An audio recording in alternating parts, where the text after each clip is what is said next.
어떤 에이전시들이나 어떤 이런 거를 연결해 줄 수 있는 것들의 역할도 있을 수 있고, 혹은 모든 것이 이전과 똑같은데 어떻게 하다 보니 잘 된 걸 수도 있고, 그냥 여러 가지가 있을 수 있을 것 같은데, 제가 가까이 느낄 수 있는, 제가 좀 몰두할 수 있는 지점에 대해서 말하자면 그냥 그런 것 같아요. 잘하고 싶다라기보단 좋은 걸 하고 싶다고 생각하는 거.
In our headlines on this Friday, May 23rd, here in South Korea. Presidential contenders are poised to face off in a second television debate to be aired live this evening on matters of social concern as Korea counts down 11 days to the June 3rd snap election. Meanwhile, trade delegates from Seoul and their counterparts in Washington, D.C.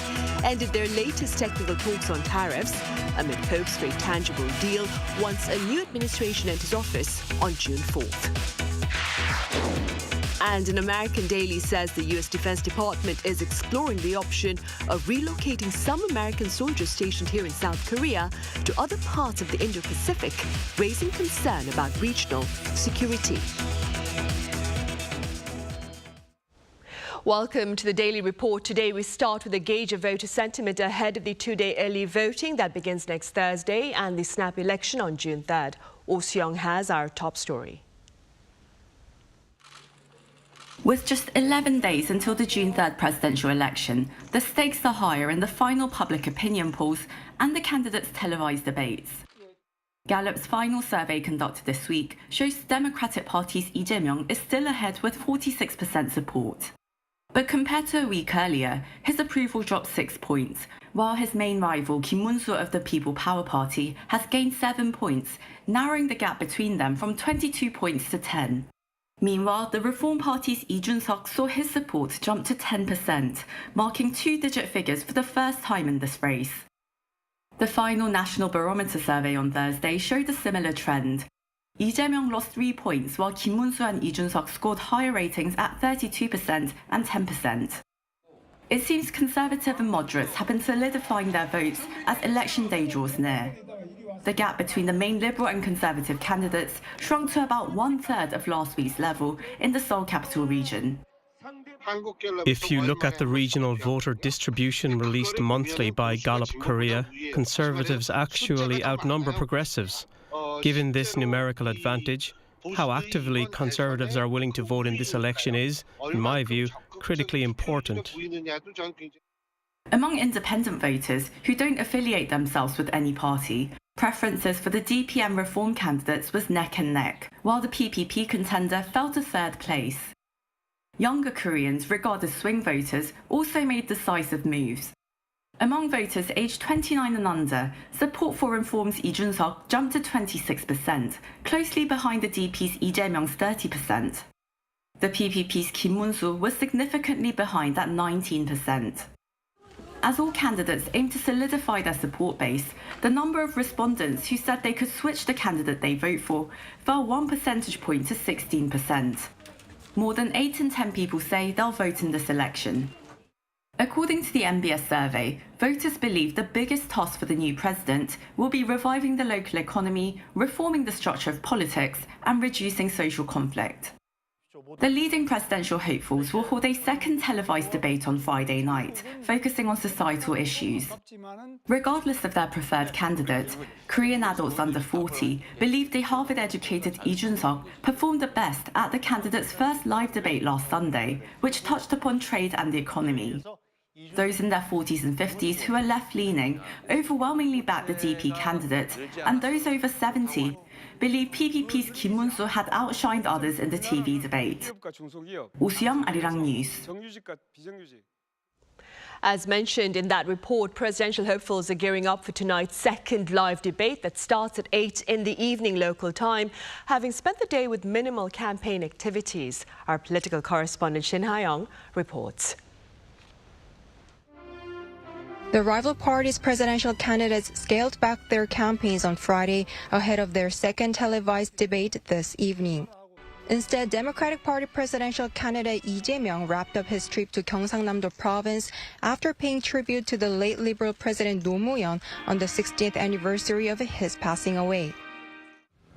While paying tribute to former President Roh Moo-hyun, I reaffirm my commitment to building a country where the people are respected as the rightful owners and can live happily.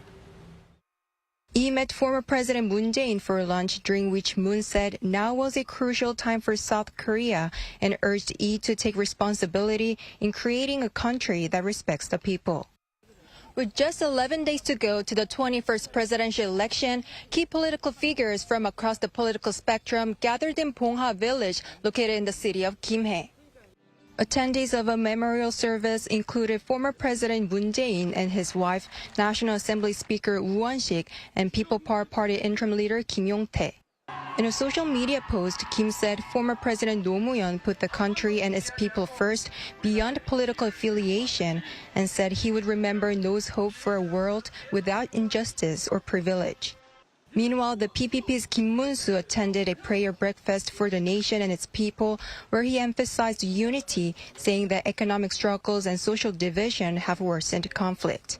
The PPP said Kim's support is growing and expressed hope that he could lead in the polls before early voting starts if the trend continues. In the end, Kim Moon-soo's distinct character, proven skills, and clear vision will bring him victory. As the election passes the halfway point, support is starting to pick up across the country. With the candidates set to fully resume their rallies after the debate, they are expected to put their utmost efforts into the final week of the official presidential campaign. Heo Ga-young, Arirang News, Gimhae. Meanwhile, South Korean troops deployed overseas began casting their ballots for the 21st presidential election back on Tuesday. The Hanbit unit in South Sudan and the Dongmyeong unit in Lebanon, both deployed as part of UN peacekeeping operations, set up polling stations within their bases, with officials from the Defense and Foreign Ministries and the National Election Commission dispatched as observers. Members of the AK unit deployed to the UAE are voting at the Korean embassy there, while the Cheonghae unit is heading to the Korean embassy in Oman. Trade delegates from Seoul and their counterparts in Washington, D.C. ended their latest technical talks on tariffs amid hopes for a tangible deal once a new administration enters the top office here on June 4th. Moon Ji-young has the latest. South Korea and the U.S. concluded the second round of working-level consultations in Washington, D.C. on Thursday. These talks come as South Korea seeks to negotiate product-specific tariff and the reciprocal tariff imposed by the Donald Trump administration. The Korean delegation, led by Jang Sung-gil, Director General of Trade Policy at the Ministry of Trade, Industry and Energy, met with officials from the Office of the U.S. Trade Representative. The technical discussions focused on 6 key areas: balanced trade, non-tariff measures, economic security, digital trade, country of origin, and commercial considerations. The U.S. side reportedly raised specific issues concerning Korea's non-tariff barriers, as detailed in the USTR's report from late March. That report listed 21 measures, including restrictions on imports of U.S. beef from cattle over 30 months old, digital trade barriers, and the offset defense trade policy. Washington wants Seoul to lower non-tariff barriers and expand imports from the U.S. to reduce trade deficits. The South Korean government intends to conclude negotiations with the U.S. after a new president takes office following the upcoming June 3rd election. And once the election's over, then the new government, actually the administration team is going to start negotiating. So if they make too much hasty decisions, and then if the new government is going to just, to flip everything, that's going to be super costly in terms of both reputation and also actual, the time and efforts. Seoul aims to minimize the rates of the Trump administration's new duties, including 25% reciprocal tariff, as well as sectoral tariff, including 25% levies on automobiles, steel, and aluminum before July 8th, when Trump's 90-day suspension of reciprocal tariff ends. Moon Ji-young, Arirang News. An American daily says the U.S. Defense Department is exploring the option of relocating some American soldiers stationed here in South Korea to other parts of the Indo-Pacific. Our Heo-ga-young covers this report. The U.S. is reportedly considering withdrawing around 4,500 American troops from South Korea to Guam or other locations in the Indo-Pacific region. That's about 16% of the total number of U.S. forces in South Korea, where there are roughly 28,500 troops. Citing defense officials familiar with the matter, the Wall Street Journal reported on Thursday that the idea is being developed by the Pentagon for consideration by Trump as part of an informal policy review. While adding the proposal has yet to reach Trump's desk, it said this is one of several ideas under discussion by senior officials. Since his first term, Trump has considered changing the U.S. footprint in South Korea, which relies on close coordination with American forces to deter threats from the north. It depends. We pay for military over in Europe. We don't get reimbursed by much. South Korea too. But the head of the U.S. Indo-Pacific Command has presented negative views about the idea of a troop drawdown in a Senate hearing last month, saying the loss of the force on the Korean Peninsula would mean a higher probability that North Korea would invade. As General Brunson said, North Korea's development of advanced nuclear weapons and ballistic missiles pose a direct threat to our homeland and our allies, and are executing a deepening cooperation with Russia. Trump has been hinting at an attempt to renegotiate a deal on sharing the cost for American troops stationed in Korea, saying Washington cannot be taken advantage of any longer in military and trade. He's described South Korea as a money machine, insisting that Seoul should be paying $10 billion a year. Experts suggest pulling troops out of Korea could mean the Trump administration is looking to redeploy them to areas that better align with priority goals, such as countering China. What the United States is saying is, we're currently focused on China, so we want our allies to take responsibility in terms of conventional defense capabilities, while we are willing to fully support in areas such as nuclear deterrence. And in return, the U.S. is asking for help in preparing to respond to potential conflicts with China, especially in the event of a Taiwan contingency. Seoul's defense ministry explained there hasn't been any discussions with Washington over a possible troop reduction. The Pentagon reportedly said there were no policy announcements to make. Heo-ga-young, Arirang News. The U.S. Department of Homeland Security is ending Harvard University's eligibility to enroll foreign students in a dramatic escalation of tensions between the prestigious school and the Trump administration. Lee Seung-jae has details. The Trump administration has barred Harvard University from enrolling international students moving forward. According to the U.S. Department of Homeland Security on Thursday, it has revoked the school's Student and Exchange Visitor Program certification, saying that Harvard has created an unsafe campus environment by permitting anti-American, pro-terrorist agitators to harass and physically assault individuals, including many Jewish students, and otherwise obstruct its once venerable learning environment. The DHS added that many of the agitators are foreign students. The latest ban also means that currently enrolled students at the Ivy League school must transfer or lose their legal status. The move comes as Homeland Security Secretary Kristi Noem ordered the DHS to terminate the school's student and exchange visitor program certification due to the university's refusal to hand over the conduct records of international students as requested last month. In an interview with Fox News on Thursday, Noem said that her department is absolutely considering similar measures for other universities, including Columbia University. She stressed that what has happened to Harvard should be a warning to all other universities to get their act together. The Trump administration's revoking of Harvard's Student and Exchange Visitor Program certification means 6,800 international students enrolled in the school must transfer to keep hold of their legal status in the U.S. 이승재, Arirang News. Russia is creating a buffer zone along its border with Ukraine. Intentions to this end were shared by its leader Vladimir Putin on Thursday while addressing his government officials. Ukraine, for its part, has condemned the construction of the so-called security buffer zone, with its foreign ministry calling it, quote, aggressive. This latest development comes one day ahead of a planned prisoner swap between the two countries that was agreed during bilateral talks last week in Turkey. In other news, Kia's EV3 has secured the highest safety rating from the European New Car Assessment Programme and Independent Evaluation Authority. According to the South Korean car maker on this Friday, its EV3 model was awarded 5 stars for safety following an extensive assessment in 4 categories. These included adult occupant protection, child occupant protection, vulnerable road users, and safety assist. Just last month, Kia's EV3 also won the prestigious title of 2025 World Car of the Year. Producer prices eased in April amid lower oil prices and greater agricultural output. According to the Bank of Korea on this Friday, the producer price index fell 0.1% on month. The on-month decline is the first in 6 months, but on year, the index remains 0.9% higher.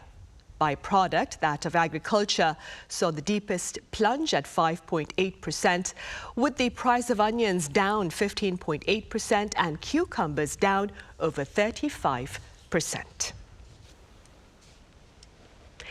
Meanwhile, at this year's Cannes Film Festival, a Korean filmmaker has won the top prize in the La Cinef competition of the festival that acknowledges the work of promising film students. Heo Ga-young is the first Korean to win in this prestigious section of the Cannes event. Her short film, First Summer, was celebrated with the top honor and 15,000 euros in prize money. The film centers around a 74-year-old woman who chooses to attend her late boyfriend's memorial service over her granddaughter's wedding. The strategy of South Korea's esports industry is to lower barriers and raise opportunities for all players with potential via inclusive competitions and more. Our Euni files this report.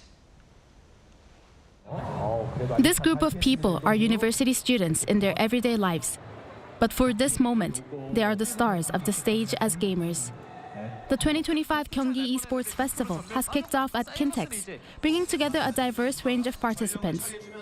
This annual event strives to reshape the perception of esports and make it an integral part of everyday culture by making it more accessible. This year, the introduction of a tournament for disabled players adds greater meaning to the event. It shares the message that regardless of physical limitations, everyone can connect and enjoy the experience of gaming. I have an intellectual disability, which makes it hard to express my emotions. I joined this tournament because it features a game I'm familiar with, so I felt confident. Whatever the result, I try to accept it and move forward. Being here on the ground, we can clearly see just how much interest people of all ages in South Korea, a global gaming powerhouse, have in a wide variety of games. But beyond the popularity, what's truly striking is the growing effort to nurture new talents in the industry. Debuting this year, the 2025 Korean Esports League kicked off with eternal return matches at the festival and continues with competitions across the country, including PUBG Mobile and FC Mobile tournaments.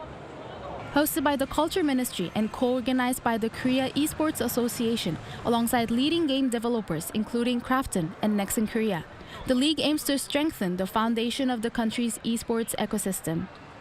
With teams from 14 regions participating, the league runs through October, providing a platform for the next generation of esports stars, the future fakers of Korea.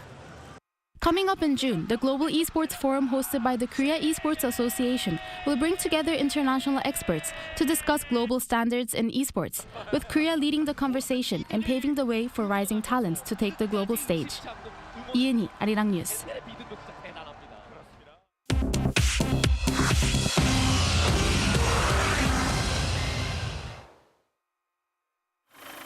This is The World Now, bringing you the latest stories from around the globe. In Australia, severe flooding across New South Wales has resulted in at least 4 deaths and left more than 50,000 residents under evacuation warnings. Reports say around 4 months of rain has fallen in the region over the past 2 days. New South Wales police said Thursday that at least 4 people died and tens of thousands of residents have become isolated in a once-in-a-lifetime event.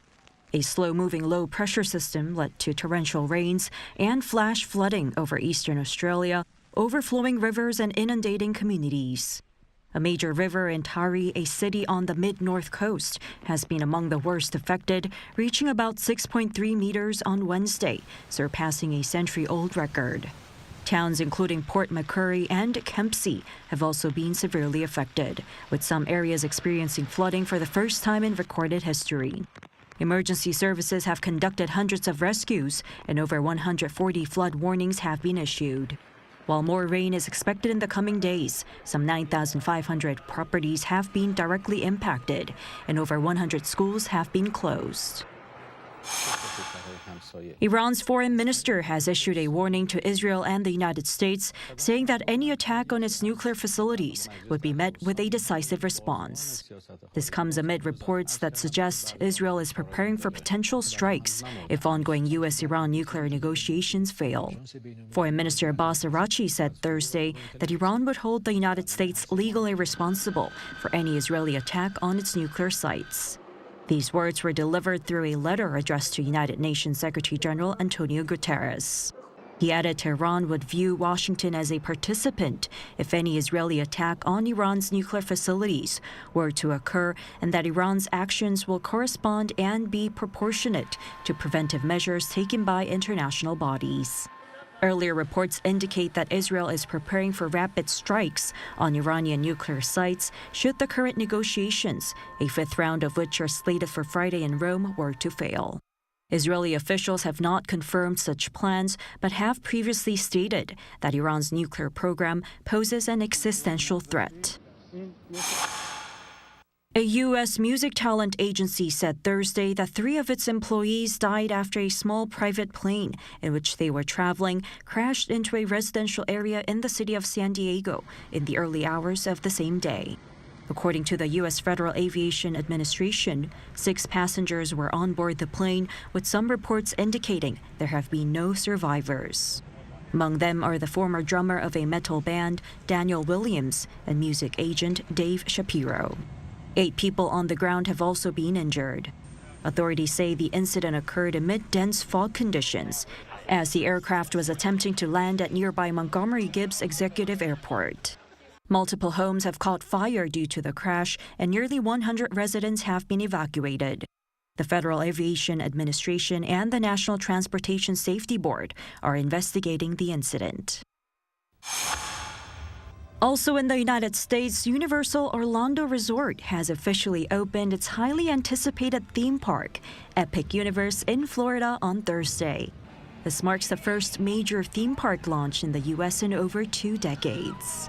Spanning approximately 750 acres, Epic Universe introduces 5 themed lands, including Celestial Park, Super Nintendo World, the Wizarding World of Harry Potter Ministry of Magic, How to Train Your Dragon Isle of Berk, and Dark Universe. Also, along with over 100 themed food menus and beverage options, Epic Universe's opening is expected to significantly boost tourism in Central Florida. Choi Ji-hee, Arirang News.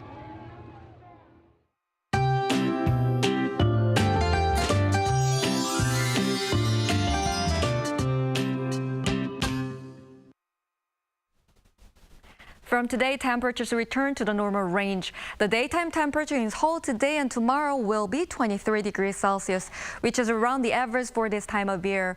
However, from tonight, it will start to rain again in the north-central parts of the country, the south coast, and Jeju Island. It will then extend to other parts of the country tomorrow.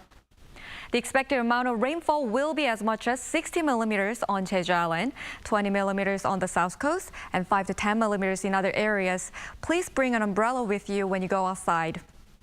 Tomorrow morning, Seoul, Gwangju, and Busan will start at 14 degrees, Chuncheon at 12 degrees. Highs will move up to 19 degrees in Daejeon, 21 degrees in Gwangju. Sunny weather will continue from Sunday, and the early summer-like heat is expected to return. That's all for Korea. Here are the weather conditions around the world.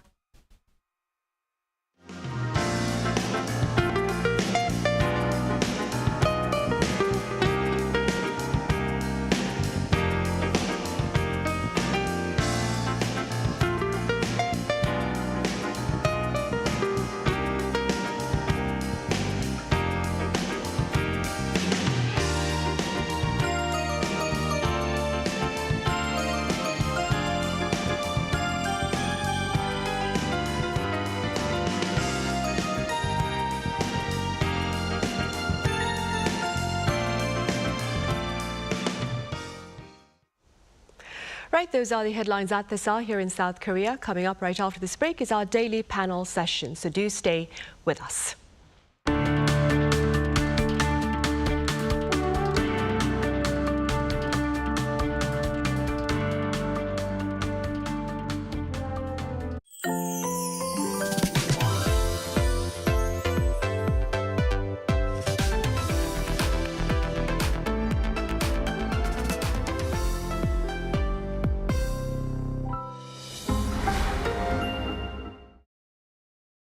제21대 대통령 재외선거. 세계 어느 곳에 있어도 내가 국가대표라는 마음으로 누구보다 땀 흘리죠. 지금이 국가대표임을 보여줄 기회. 대한민국 국민의 권리. 대한민국 국민의 의무.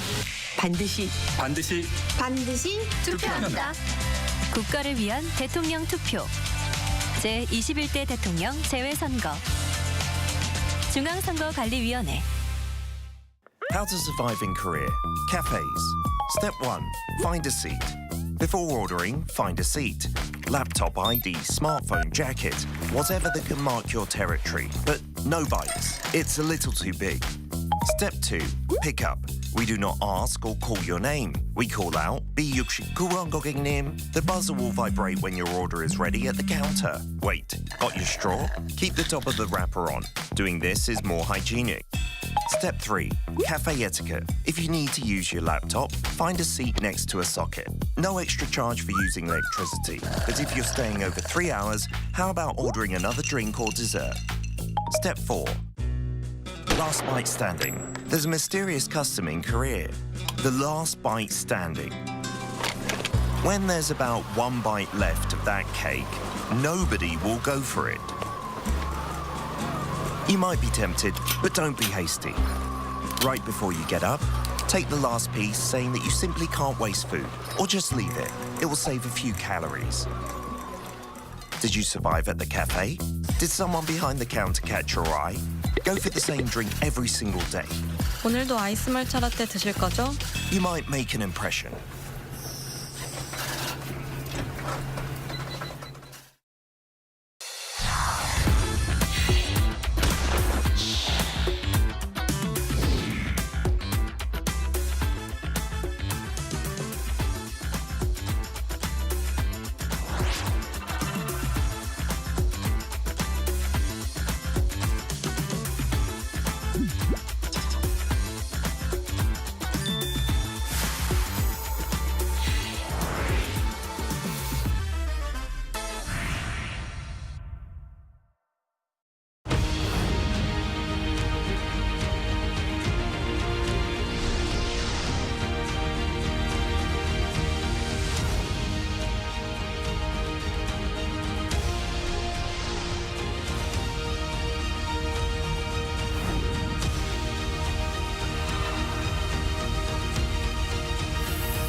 your gateway to Korea, Simply K-pop. Hello everyone, I'm your Simply MC Taewi of AB6. It's great to see you again. I'm your special MC, actress Hwang Ji-ah. Hello. Welcome back.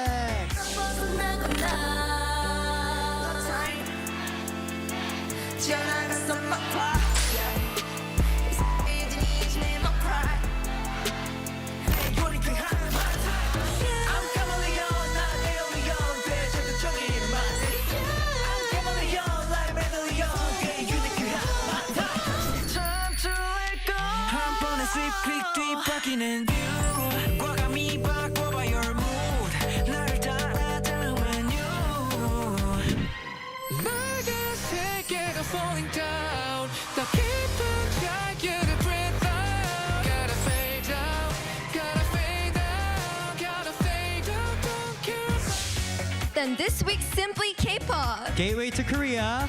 Don't miss out.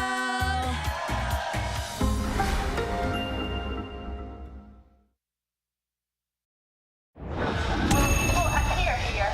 It was very important for Korean people during that time to get their freedom back.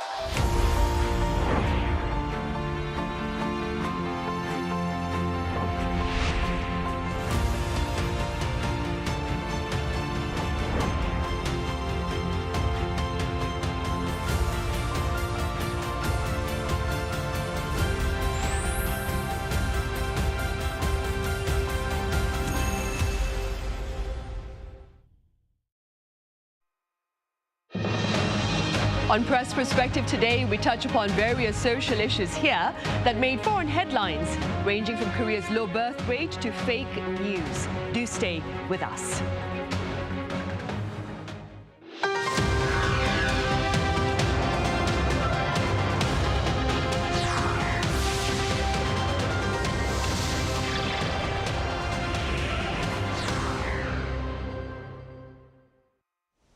Hello and welcome to Press Perspective. It's Friday, May 23rd here in Seoul. I'm Min Sun-hee. It's that time of the week yet again during which we address a collection of diverse social stories here on the local front that made international headlines as well. For this, I have Kelly Kusulicho with the Washington Post here in the studio. Kelly, it's good to have you here. Happy to be here, thanks. I also have writer Colin Marshall with us. Colin, welcome back. Thank you. Right, Kelly, a growing number of young Koreans have been found to approve of having children outside of wedlock. Let's start with details of that particular finding. Yeah, I was really shocked by an article I saw covering this in the past week. South Korea is certainly known as a country where childbirth is heavily tied to marriage and where there's very little childbirth happening at all, right? So the fertility rate in South Korea in the last couple of years has hovered around 0.75, which for the Korean population to continue at the pace that it to replace the number of people who pass away every year, you need more like a fertility rate or a birth rate of 2.1. So it's the lowest birth rate in the world and the fastest aging population in the world. So I find it interesting that now there is, this is according to survey data, but that there's a purported destigmatization happening of having children outside of wedlock.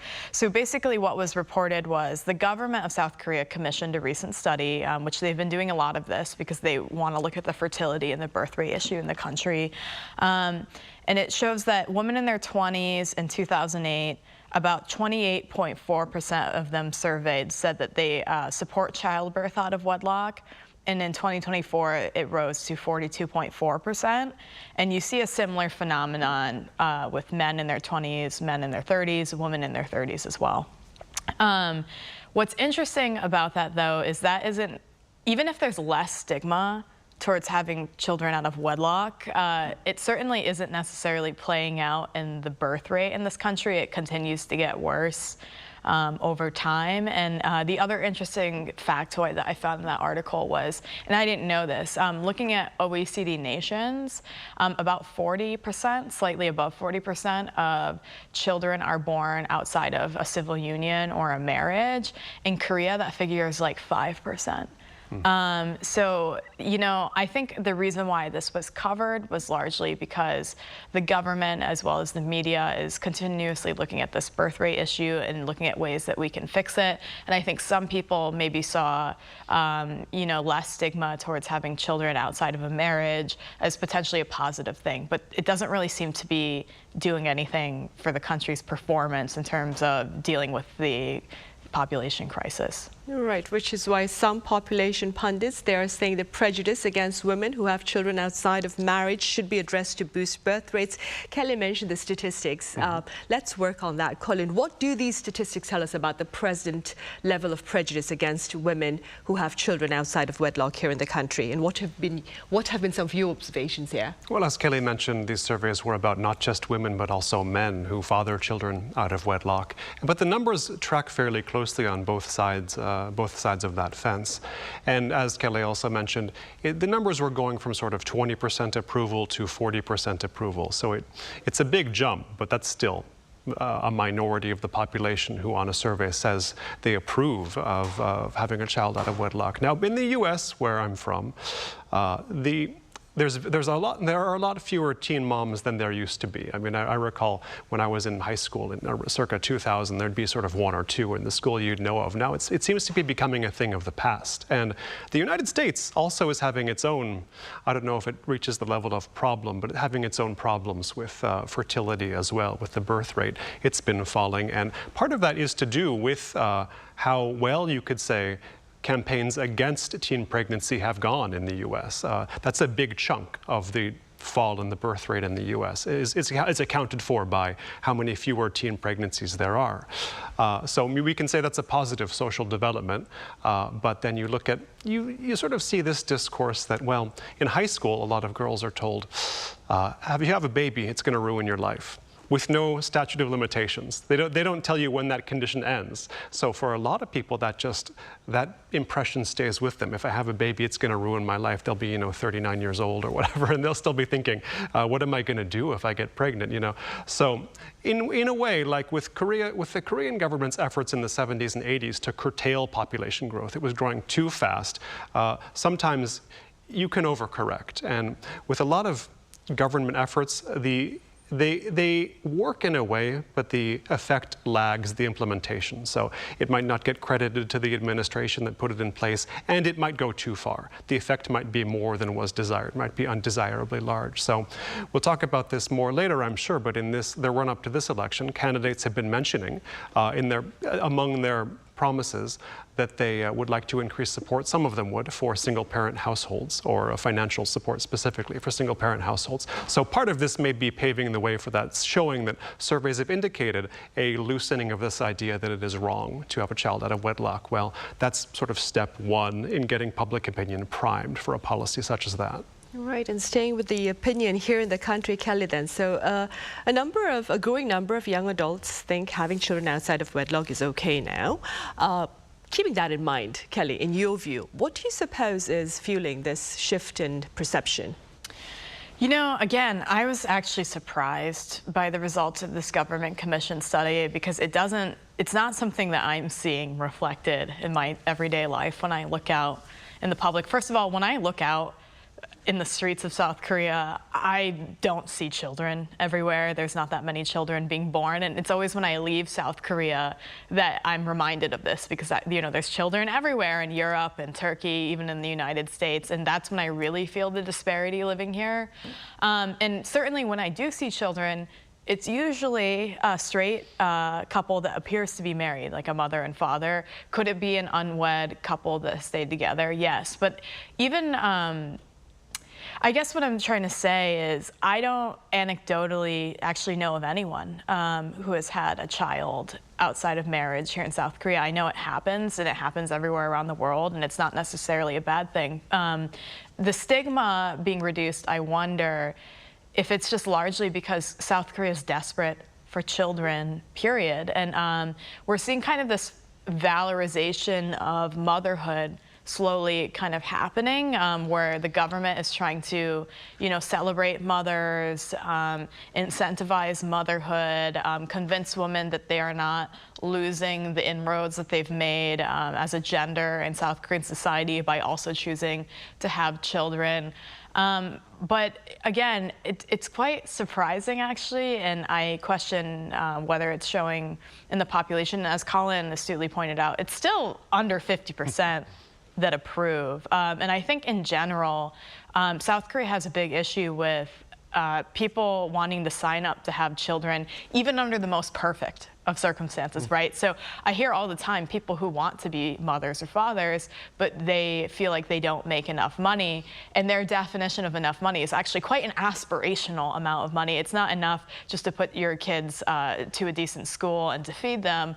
You also want to dress them in brand name clothes and be able to save to send them to Harvard potentially, right? So I think South Korea actually has such stringent standards for what would make the good circumstances of parenthood, that whether or not as a society we shame women or men for having children outside of wedlock, I don't know if that's going to have a big effect, at least in the short term, for dealing with what is frankly a very dire issue for the country and its population. Right, and this dire issue, Colin, later this evening, presidential contenders face off for their second live TV debate, and this time the topic will center around social issues. That being said, what has been shared by the Liberal and Conservative presidential hopefuls with regard to efforts to boost the birth rate? Yes, this will be the second debate of three. The first one, which they did, was on economic issues. This one on social issues. The third will be on political issues.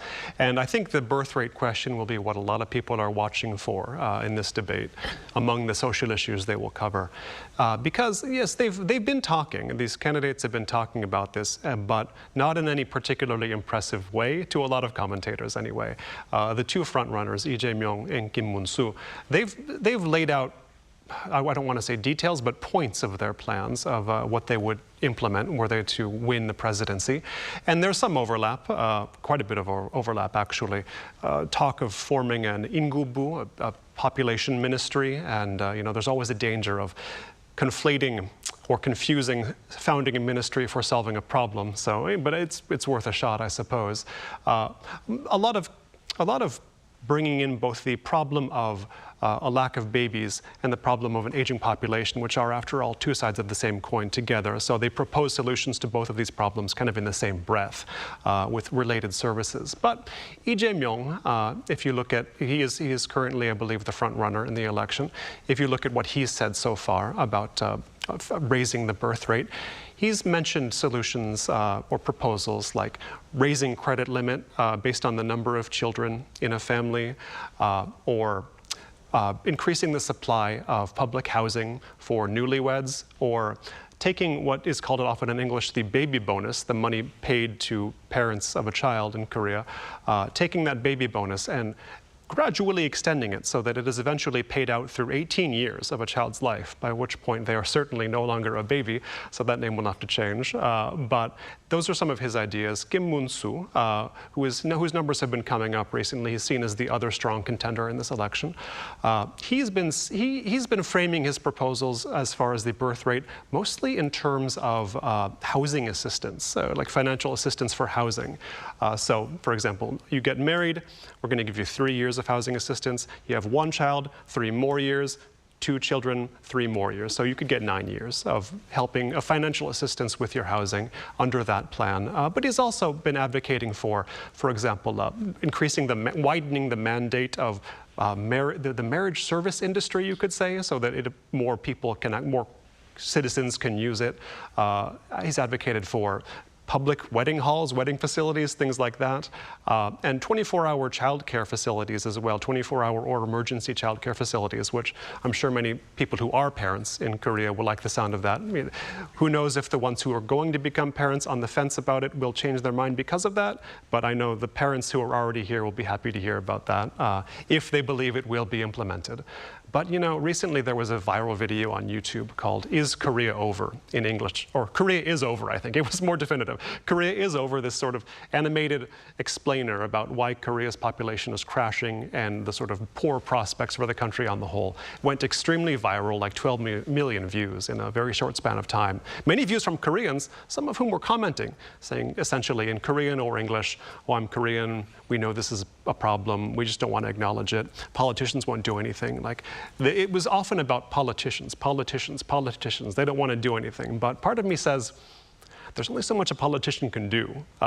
It may be a solvable problem. It's not necessarily the government's. It's not necessarily something that can be solvable entirely by the government, but a little too much, I don't want to say faith, but a little too much responsibility is offloaded onto the state in this case, at least judging by the comments on this viral video. Right. Staying with presidential pledges by the candidates this time around, Kelly, both Lee Jae-myung and Kim Moon-soo also shared intentions to frame out policies to support families with furry friends. What do you suppose is the importance of such intentions for Korea going forward? Oh man, this is an interesting topic for me because I think there's often a connection drawn between the rapid rise of pet ownership, particularly among young single women, and the falling of the birth rate in this country. And sometimes I think that conflation is heavily misguided. I don't think that women are choosing their dogs over their shot at motherhood. I think that women like dogs and they like babies, but one is a lot more difficult to take on than the other, and they don't have to be mutually exclusive. But I will say, I think Korea has kind of been undergoing some rapid changes in terms of animal welfare. Korea has a bad rap on the global stage because of the former dog meat industry, which is basically dwarfed to almost nothing at this point. And I just want to also throw out there that eating dogs is not a common thing here. But, you know, with this, I think the intention from both candidates is to reduce the burden financially of pet ownership and to increase animal welfare in the country, and maybe connecting it to the birth rate. Maybe there's an idea that if we make it less expensive on both fronts in terms of rearing an animal and a child, people will be more likely to do both. I don't know if that's the mentality, but just sticking to the animal welfare part, Lee Jae-myung has pledged to basically enact a basic animal welfare act, which is something that South Korea probably needs at this point, and to establish an animal welfare promotion agency. I mean, I think you could argue this is good for South Korea's PR. And certainly there are issues in Korea with affordability of taking care of pets, animal abandonment. And speaking of the family unit, a large driver of pet abandonment in this country is people feeling that they have to get rid of their dog or their cat once they have a child. And so maybe some of this is aimed at that. And some of the contenders have pledged to promote a pet insurance system and to reduce surprise billing at veterinarian offices. So I think the idea, beyond just promoting animal welfare and kind of regulating the animal and pet care industry, some of this might be aimed at reducing financial burden, promoting rearing of children and animals at home together. And I think some of it is kind of built around this cultural critique or mythology, or maybe there's some truth to it, this argument that people are, you know, foregoing the baby stroller for the pet stroller, as if that is really the problem with the birth rate here, which I would argue it's not. That's just my opinion. But I do think that these are, you know, these proposals could be very good for people regardless, and animals. Right, of course. Kelly, let's now move on to another story about Korea carried by the foreign media. The police here recently sought an arrest warrant for a digital journalist for publishing a false article related to the short-lived martial law here in the country. Now, a Seoul court recently rejected the arrest warrant as of now. That being said, could you walk us through this particular news story? Yeah, this is a bizarre news story. In the 8 years that I've been here, I haven't seen anything quite like this. And I think some of the mystery around it is, to be honest with you, the reporting has left a lot of room for questions on this so far. We haven't covered it. I haven't covered it, so what I know about it is from reading other foreign media. But essentially, there is some kind of journalist, foreign journalist, who reported that 99 Chinese spies were arrested the day that President Yoon declared martial law, which just even the number 99 kind of sounds strange and like clickbait to me. And so the South Korean government was essentially saying this is completely baseless.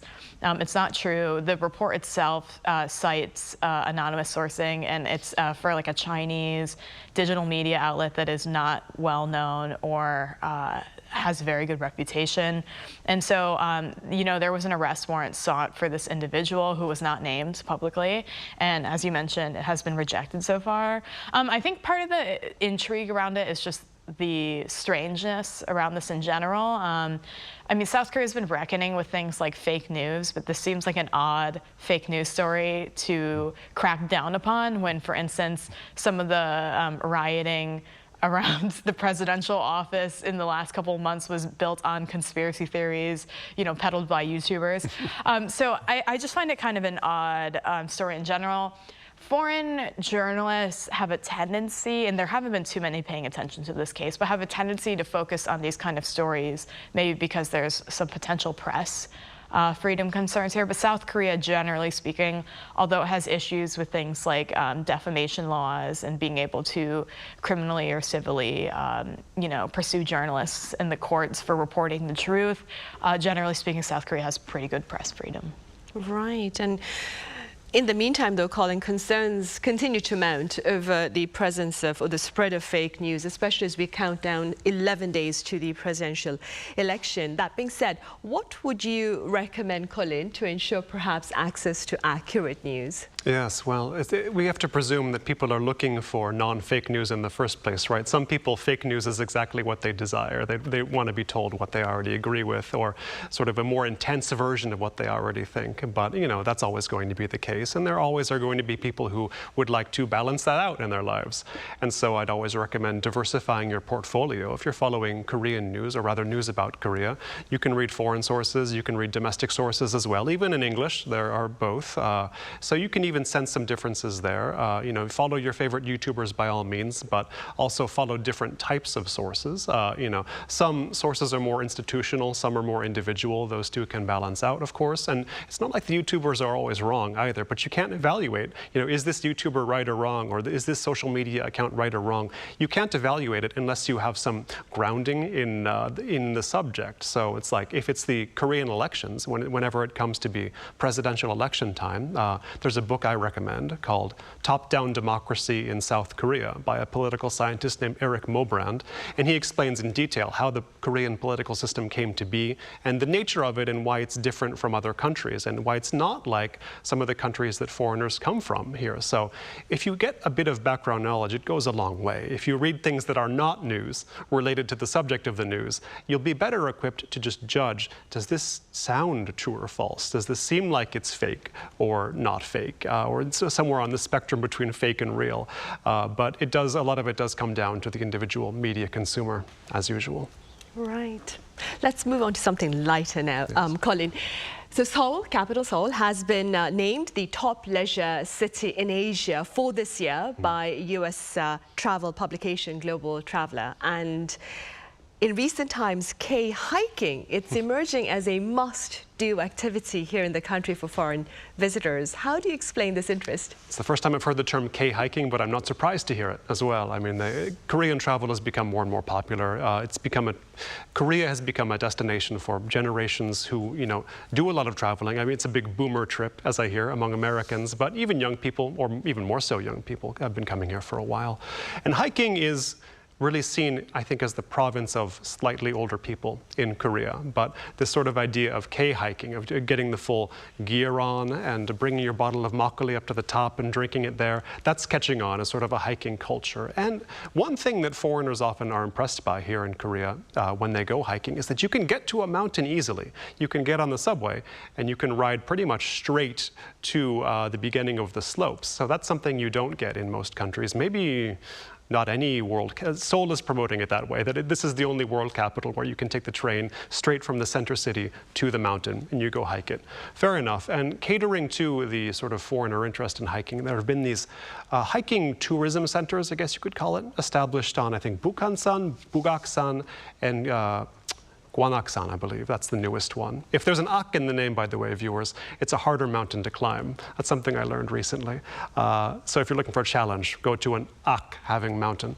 But these centers provide services for, of course, foreigners in different languages. And whatever you would need, I guess they're trying to provide. And they've been a pretty big success so far in the metric of how many people have been visiting them, at least.